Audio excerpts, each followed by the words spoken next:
everybody, and welcome to this new episode of Conversations with Claude. So today I'm with Sasha again. So Sasha joined us here at Tech as a developer advocate, so you already saw him in the previous video. So today we are going to talk about rollups. Yeah. So everybody's talking about rollups. Exciting topic. Yeah. So let's talk about rollups, what they are, how they work, what you can do with them. Yeah. Let's get started, right? Yeah. So, what is a rollup? Why do we need rollups on Tezos? What is their thinking behind developing rollups? Yeah, so the main problem of a blockchain is that there are some things that, there are some limitations, there are some things that you cannot do because of the features of the blockchain, and the rollup is a solution for that. It brings some features that are not possible on the blockchain to the blockchain. So for example, on the rollup you can have like faster transactions, you can create applications that do things that you cannot do natively on the blockchain.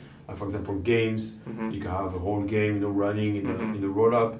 So the idea behind the rollup is to solve that problem, the problem that the blockchain is designed in a way to make it safe, but it comes with some limitations, and that's what the rollup solves. So rollups utilize layer 1 security, but while still providing benefits in terms of speed, flexibility, and configuration. So is a rollup like a certain program who runs the rollup? Where is it run exactly? So yeah, the rollup is a program that you run. So the rollup is more like a wrapper for a program. The program that you run is called the kernel. So that's the program that you are going to create as a developer to run in the rollup. And the rollup is just going to wrap that kernel and provide all the security features for the rollup and to interact with the Tezos blockchain. Got it. So there must be some ways of communication between the rollup and the main Tezos chain, right? Yeah, exactly. Yeah. So in general, you would send a transaction on the Tezos blockchain, and it would go in an inbox, and then that inbox is the layer, the communication layer between the Tezos blockchain and the rollup. Got it. All right. And what is the transaction speed increase? Does it depend on the programming languages that the rollup runs? What is, because people talk a lot about higher throughput. Is there a certain value that comes to mind, or is it really just dependent on the rollup? Yeah, so it's going to depend on the rollup. So it depends how many transactions you need. Okay, there's a certain limit in the rollup for transaction. I mean, not really for transactions, but for computations. So you have to take that limit into account, but the limit is really huge. So it's you can do a lot of things within that limit. In general, the number that's thrown around at the moment is the 1 million TPS. So that's something that's achievable with a Tezos rollup. Yeah, that's super exciting to enable so many applications on like that token and use the layer native base chain Tezos while still having such high throughput. That's really exciting. Yeah, and also like one of the things that make the rollup different on Tezos is that so we call that an enshrined rollup. So it means that the rollup is part of the protocol. So the rollup is part of Tezos and it works with Tezos, and so it means that all the safety features of Tezos and the protocol are going to be available for the rollup. And there's a whole layer of safety of communication between the rollup and the Tezos blockchain. To make sure that anything that comes from the rollup back to Tezos is safe and sure. That's really handy, and we can use that to talk about other rollups that already exist elsewhere in blockchains. So in the Ethereum ecosystem, there's plenty of rollups, and they are not enshrined, right? So the Ethereum mainnet has some layer 2s on it, like Optimism and Arbitrum, but they are just smart contracts that sit. The rollups just talk to a smart contract that sits on Ethereum. And really what those rollups do is when you transact, when you call smart contracts on one of those rollups, it once in a while will decide what information needs to be put on layer 1, in this case Ethereum, send that over to Ethereum, settle, so actually record that message natively, like the cryptographic roots and everything that needs to be there to prove that this activity happened on a layer 2. But that comes with its downsides. You need if it's just a smart contract, there's a lot of security issues that come around with that. It's nicer to have them enshrined in the core protocol necessarily as a smart contract. Smart contracts can be written, you try your best, but there's going to be bugs, as opposed to core protocol, which is a little bit more secure. And second of all, the Arbitrum and Optimism rollups. Optimism's named after the idea that we're using optimistic rollup, so we just assume that all transactions are good, and you can refute them. Optimism has been out for a few years now, and we've still yet to see, I think they're just bringing in their canon upgrade, still yet to see actually a way to refute any transactions. So it's been running for a long time, people use it, but there's no actual way to prove that if there was a bad transaction that it actually happened. And that's not a fault necessarily of theirs, it's a lot of engineering. But it's on Tezos, this is already almost from day one enshrined, as you say, enshrined. So that's definitely a really good thing and really handy for anyone who might want to develop or use a rollup in Tezos. Yeah. Just for reference, on Tezos, when the rollup is going to post the new state to the blockchain and communicate with the blockchain, there's a whole game happening, so anybody can come and can refute the it's called the refutation game. Right? Exactly. So anybody can come, like literally anybody, can come, and you don't have to be a baker or anything. You can come and you can refute the state that's posted from the rollup.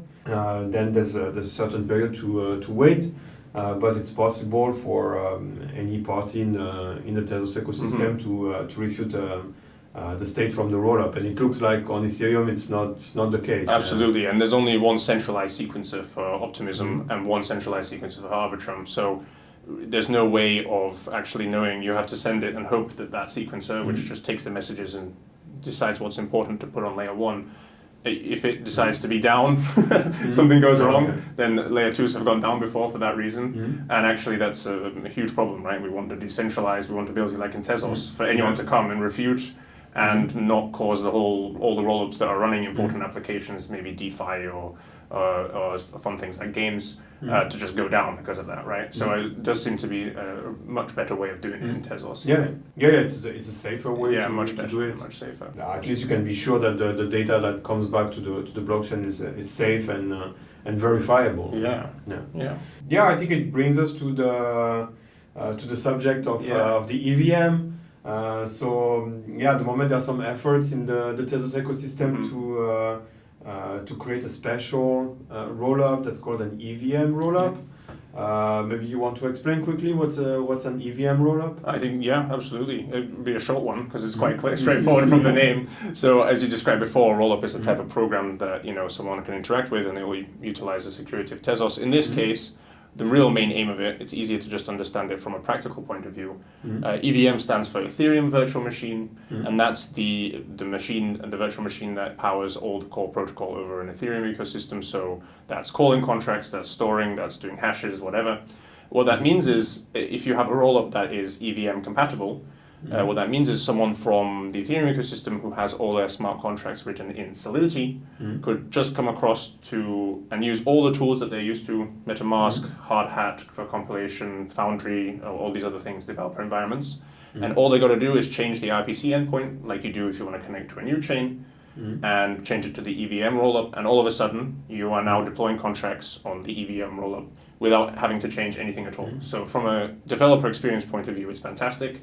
You get the benefits of pulling in contracts from the Ethereum ecosystem whilst also getting the great technical and security benefits of using Tezos. That's great. So that's going to be a great tool to have in the Tezos ecosystem to bring developers from Ethereum, to bring apps from Ethereum. Would I say to poach? I was going to say the hope is that once they use the Tezos ecosystem, and sure they can use the EVM rollup, but they might play a little bit with Tezos and realize, maybe we should just skip straight to the good stuff, right? Start using Tezos smart contract languages for all the benefits they have, because the EVM is very limited in this sense, and for good reasons, and also it ends up being bad. So that's the secret aim, poach them over. Exactly. So you and I we played a little bit with the EVM rollup. So there's one that's running at the moment. So it's managed by Oxide Alpha. And so the features are still a bit limited. but you created something that works on the EVM Rollup. So if you want to describe it. Yeah, sure. So I just deployed a block explorer. It's always nice when some new chain comes out, or rollup in this case, to actually be able just to like have a visual representation of it being alive, right? So you go on the explorer and you can check it out on my Twitter feed. You go on the explorer and you can see the blocks coming in. You can see what transactions are being carried out. At the moment, it's pretty limited because it's just developers who are developing the EVM kernel. But there's a couple of transactions from me and you there. At the moment, it's on the daily net, which means that it restarts every day. But obviously, that will once the work in progress continues, it will move over to its more permanent position. But yeah, I developed an explorer, so that's really nice to be able to check it out. And I know you also did something as well. Do you want to talk about that? Yeah, so I worked on a little app for a token on the EVM. So at the moment, because of the limitations of the EVM rollup, it doesn't work like 100%. Yeah. So I still have to wait a little bit for the engineers to fix some issues.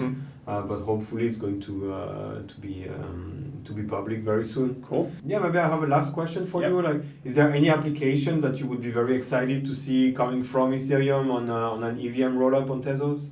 The first thing that comes to mind is Uniswap, but that's entirely pointless because then there would need to be liquidity pools on thingies. Just because that's a really big one we use in Ethereum. In terms of applications, I think Tezos has so many applications of their own that work perfectly fine, if not better. So I think, if anything, we really want the EVM rollup to be a showcase of what's possible and let people decide what they should do and what they should build. But yeah, I don't have any particular things that come to mind. Okay. Well, that will be the word of the end. Yeah. Thank you very much, Sasha. Thanks very much. Thank you, everybody, for watching. If you have questions about rollups or the EVM rollup, leave a comment and we will answer as fast as possible. Thank you. Thanks. Goodbye. Bye.